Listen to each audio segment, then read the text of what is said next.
ഉമൈബാൻ കുർബാന നടന്നുകൊണ്ടിരിക്കുകയാണ്. പറഞ്ഞതുപോലെ തന്നെ വിശ്വാസികൾ ഇപ്പോഴും ഒഴുകിയെത്തിക്കൊണ്ടിരിക്കുകയാണെന്ന് തന്നെ പറയാം.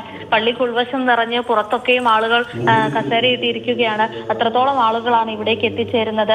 യുവാക്കളായാലും കൊച്ചുകുട്ടികളായാലും കുടുംബത്തോടൊപ്പം വൃദ്ധരായിട്ടുള്ള ആൾക്കാരായാലും അതുപോലെ തന്നെ ചെറുപ്പക്കാരടങ്ങുന്ന ഒരുപാട് പേര് കുടുംബം മുഴുവനായി എത്തിയ ആൾക്കാരുണ്ട്.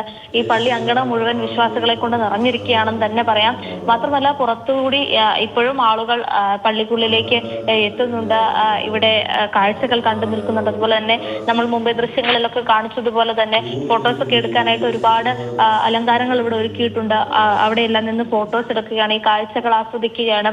ഉള്ളിൽ അച്ഛന്റെ പ്രസംഗം നടന്നുകൊണ്ടിരിക്കുകയാണ്. ഇപ്പോൾ ഏറ്റവും നല്ല വാക്കുകൾ, ഏറ്റവും നല്ല ആശംസകൾ, പ്രത്യാശയുടെ വാക്കുകളാണ് നൽകുന്നത്. അതുപോലെ തന്നെ ഒരുപാട് കേട്ട് വിശ്വാസികൾ എന്ന നിലയിൽ കേൾക്കാൻ ആഗ്രഹിക്കുന്ന, അല്ലെങ്കിൽ ഈ ഒരു സമയം അവര് ആഗ്രഹിക്കുന്ന രീതിയിലുള്ള കാര്യങ്ങളാണ് പറയുന്നത്.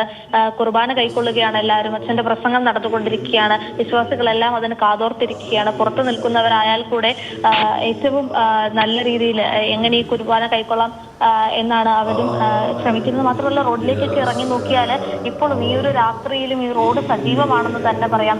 കാഴ്ചകൾ കാണാൻ ഇറങ്ങിയിരിക്കുന്ന ആളുകൾ തന്നെയാണ് എപ്പോഴും. നമുക്കറിയാം കുറച്ചുകൂടി മുൻപായിരുന്നെങ്കിൽ വാഹനങ്ങളുടെ ഒരു തിരക്ക് അതിരൂക്ഷമായിരുന്നു. പക്ഷെ ഇപ്പൊ തിരക്കുകളൊക്കെ കുറഞ്ഞ് കാൽനടയായിട്ട് നടന്ന് ഭംഗിയേറെ ഈ കാഴ്ചകളൊക്കെ കാണുകയാണ്.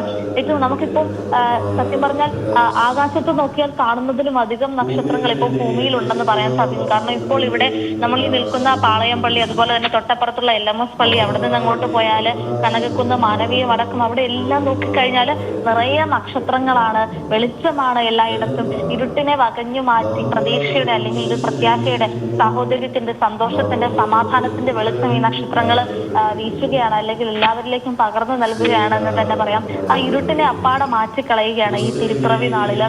മാത്രമല്ല ഇനി ന്യൂ ഇയറിന് വേണ്ടിയുള്ള കാത്തിരിപ്പിലാണ് എല്ലാവരും.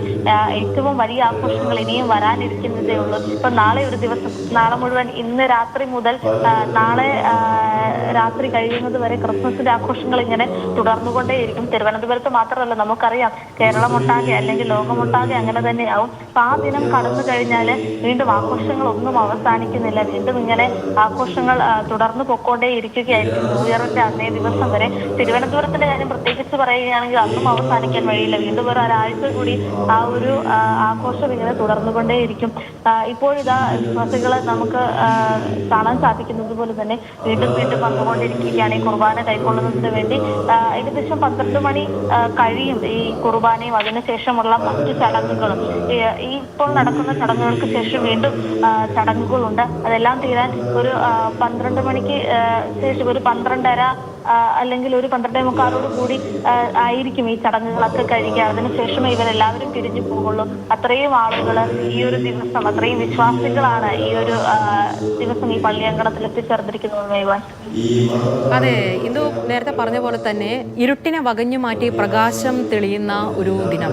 എല്ലാ കൂരിരുട്ടിനെയും വകഞ്ഞു മാറ്റാൻ ഒരൊറ്റ നക്ഷത്രത്തിന് സാധിക്കും. ആ നക്ഷത്രം വിടരേണ്ടത്, വിരിയേണ്ടത്, തിളങ്ങേണ്ടത് നമ്മുടെ ഓരോരുത്തരുടെയും മനസ്സിലാണ്.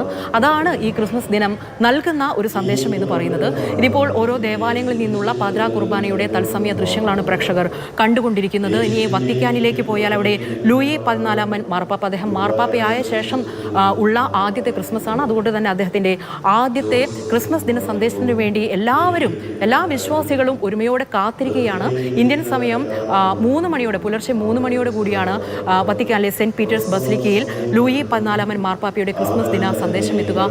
ഇവിടെ നമ്മൾ ദേവാലയങ്ങളിൽ കണ്ടതുപോലെ തന്നെ സാഹോദര്യത്തിൻ്റെ, ക്ഷമയുടെ, അതുപോലെ തന്നെ ഒത്തുചേരലിൻ്റെ, ചേർത്ത് പിടിക്കുന്നതിൻ്റെ സന്ദേശം, അതുപോലെ തന്നെ സമാധാനത്തിൻ്റെ സന്ദേശം, അതാണ് ഓരോ ക്രിസ്മസ് ദിനവും നമുക്ക് നൽകുന്നത്. അത് ഒരു തുടർച്ച എന്ന വണ്ണം നമ്മൾ മുന്നോട്ട് കൊണ്ടുപോകണം എന്നുള്ള ഓർമ്മപ്പെടുത്തൽ കൂടിയാണ് ഈ ക്രിസ്മസ്.